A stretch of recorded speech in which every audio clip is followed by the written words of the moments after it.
SHO ने ग्रामीणों की मदद से शव को तालाब के बाहर निकलवाया। शव पूरी तरह नग्न अवस्था में था। शव का बारीकी से निरीक्षण किया तो पाया कि मृतक की उम्र लगभग 30 साल थी और उसके शरीर पर धारदार हथियार से गोदे जाने के कई निशान थे।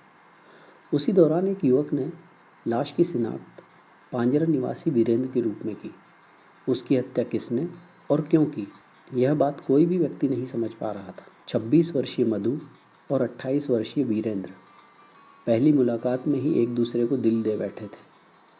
मधु को पाने की अभिलाषा वीरेंद्र के दिल में हिलोरे मारने लगी थी, इसलिए वह किसी न किसी बहाने से मधु से मिलने उसके खेत पर बनी टपरी में अक्सर आने लगा था। वीरेंद्र के टपरी में आने पर मधु गर्मजोशी से उसकी खातिरदारी करती। चाय पानी के दौरान वीरेंद्र जानबूझकर बड़ी होशियारी के साथ मधु के गटीले जिस्म का स्पर्श कर लेता तो वह नानुकर करने के बजाय मुस्कुरा देती। इससे वीरेंद्र की हिम्मत बढ़ती चली गई और वह मधु के खूबसूरत जिस्म को जल्द से जल्द पाने की जुगत में लग गया। एक दिन दोपहर के समय वीरेंद्र मधु की टपरी में आया तो इत्तेफाक से मधु उस वक्त अकेली चक्की से दलिया बनाने में मशगूल थी। उसका पति कन्नू कहीं गया हुआ था। इसी दौरान वीरेंद्र को देखा तो उसने साड़ी के पल्लू से अपने आंचल को करीने से ढका। वीरेंद्र ने उसका हाथ पकड़कर कहा, मधु, तुम यहाँ आंचल क्यों ढक रही हो? ऊपर वाले ने तुम्हारी देह देखने के लिए बनाई है। मेरा बस चले तो तुमको कभी आंचल साड़ी के पल्लू से ढकने ही न दूं। तुम्हें तो हमेशा शरारत सूझती रहती है। किसी दिन तुम्हें मेरी टपरी में किसी ने देख लिया तो मेरी बदनामी हो जाएगी। ठीक है, आगे से जब भी तेरे से मिलने तेरी टपरी में आऊँगा तो इस बात का खास तौर पर ध्यान रखूँगा। मधु मुस्कुराते हुए बोली, अच्छा एक बात बताओ, कहीं तुम चिकनी चुपड़ी बातें करके मुझ पर डोले डालने की कोशिश तो नहीं कर रहे?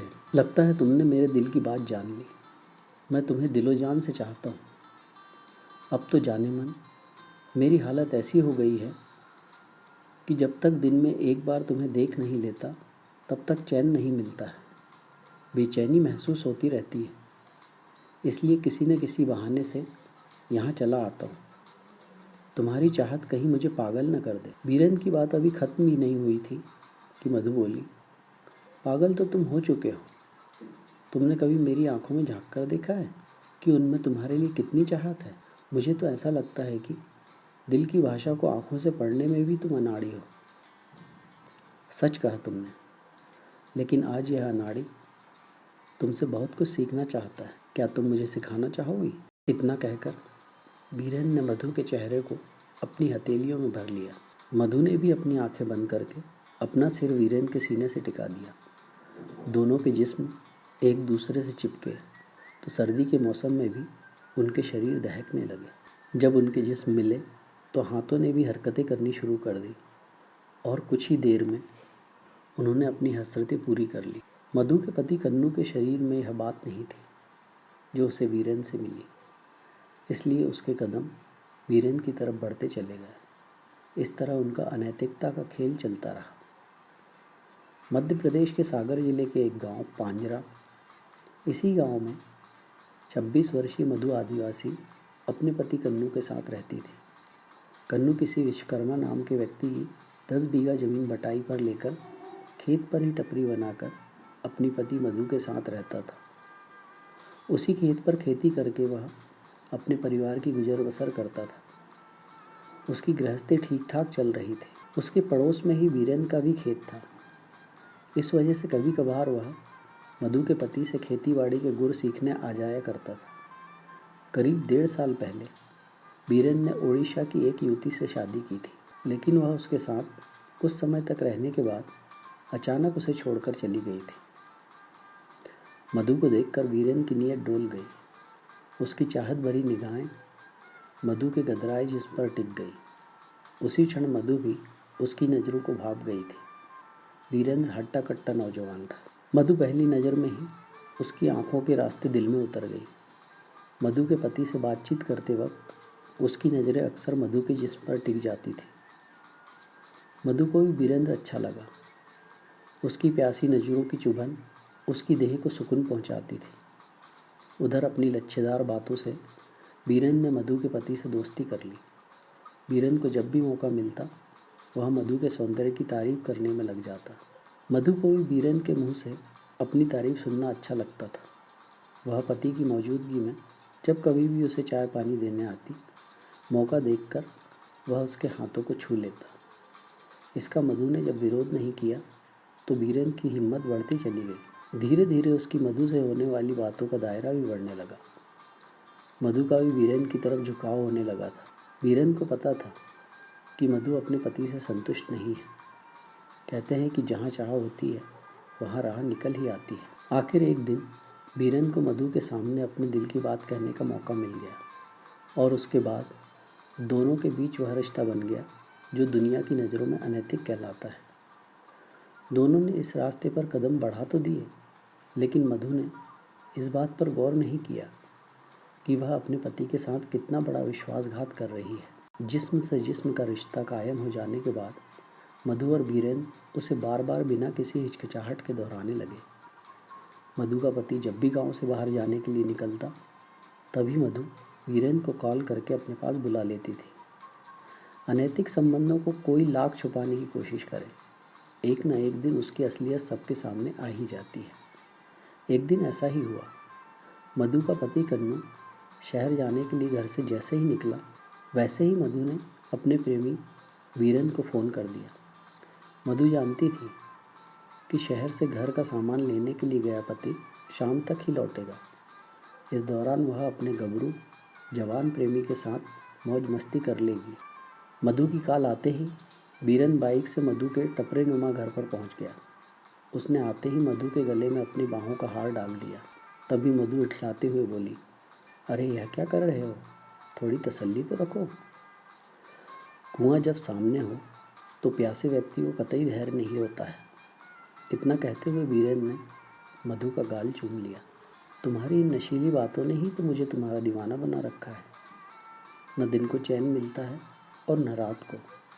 सच कहूँ, जब मैं अपने पति के साथ होती हूँ तो सिर्फ तुम्हारा ही चेहरा मेरे सामने होता है। मधु ने भी इतना कहकर बीरेन के गालों को चूम लिया। बीरेन से भी रहा नहीं गया। वह मधु को बाहों में उठाकर चारपाई पर ले गया।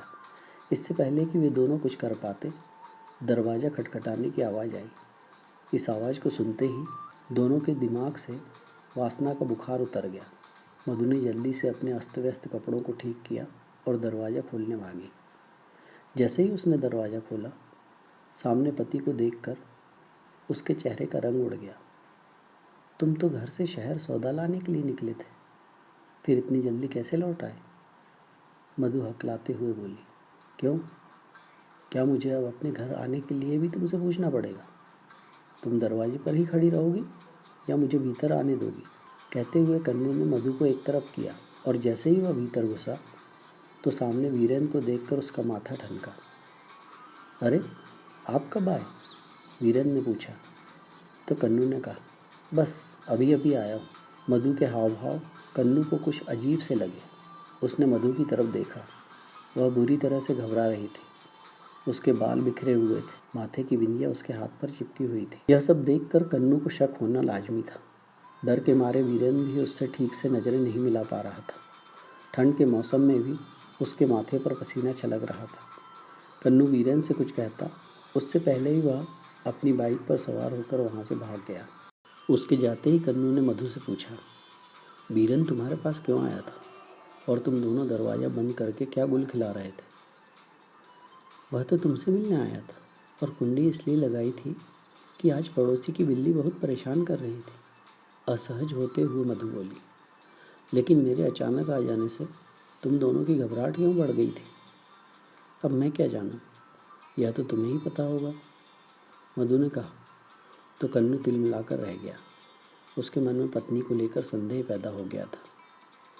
कन्नू ने कड़ा रुख अख्तियार करते हुए पत्नी पर निगाह रखनी शुरू कर दी और हिदायत दे दी कि बीरेन से वह आइंदा से मेल मिलाप न करे। पति की सख्ती के बावजूद मधु मौका मिलते ही बीरेन से मिलती रहती थी।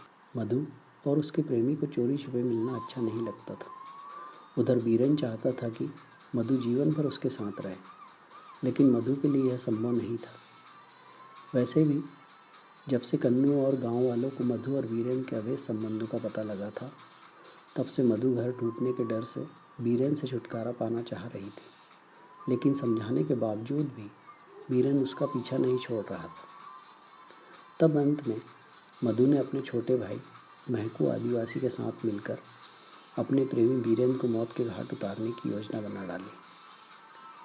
अपनी योजना को अमली जामा पहनाने के लिए 8 जनवरी 2024 को मधु अपने मायके बनापुरा चली गई, जिससे किसी को उस पर शक न हो। वहाँ से वह 11 जनवरी को दोपहर अपनी ससुराल पांजरा वापस लौट आई।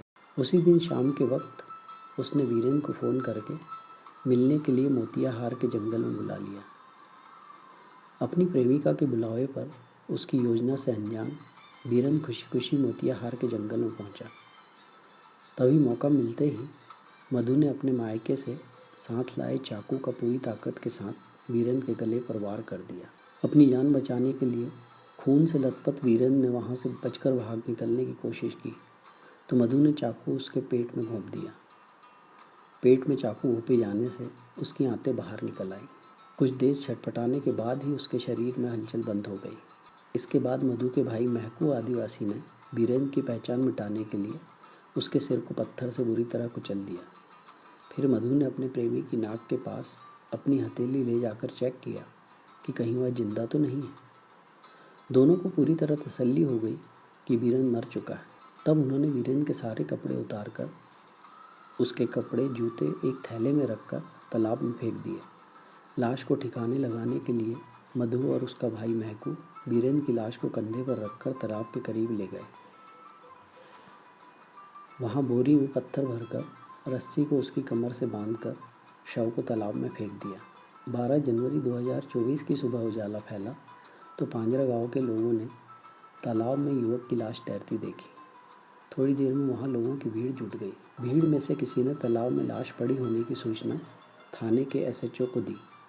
सूचना मिलते ही एसएचओ कुछ पुलिसकर्मियों को लेकर मौके पर पहुंच गए।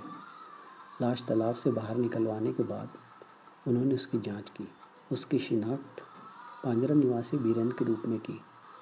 वहीं पर पुलिस को यह भी पता चला वीरेन के पिछले 1.5 साल से गांव की शादीशुदा महिला मधु आदिवासी से अवैध संबंध थे। इसी बात को लेकर पति पत्नी में तकरार होती रहती थी। लेकिन वीरेन की हत्या इस तरह गोद कर क्यों की गई, यह बात पुलिस और लोगों को अचंभे में डाल रही थी। मामला गंभीर था। एसएचओ ने घटना की सूचना एसडीओपी को भी दे दी थी। वह भी मौके पर आ गई। इसके बाद उन्होंने भी लाश का निरीक्षण कर एसएचओ को सारी कार्रवाई कर लाश को पोस्टमार्टम के लिए भेजने के निर्देश दिए। एसएचओ ने सारी कार्रवाई निपटा कर लाश को पोस्टमार्टम के लिए भिजवा दिया। फिर थाने लौटकर हत्या का मुकदमा दर्ज कर जांच शुरू कर दी। एसडीओपी ने इस केस को सुलझाने के लिए एक पुलिस टीम गठित की। टीम में थाने के SHO, ASI, 2 head constable, 4 constable और एक महिला कांस्टेबल को शामिल किया गया, जो कि पुलिस को मधु आदिवासी और मृतक की लव स्टोरी की जानकारी पहले ही मिल चुकी थी। इसलिए पुलिस टीम ने गांव के अन्य लोगों से जानकारी जुटाने के बाद मधु आदिवासी को पूछताछ के लिए थाने बुला लिया। मधु से वीरेन की हत्या के बारे में जब सख्ती से पूछताछ की गई तो उसने पुलिस को गुमराह करने की भरसक कोशिश की, लेकिन एसएचओ के आगे उसकी एक न चली और उसे सच बताना ही पड़ा। मधु के खुलासे के बाद पुलिस ने मधु के भाई महकू आदिवासी को भी गांव से गिरफ्तार कर लिया।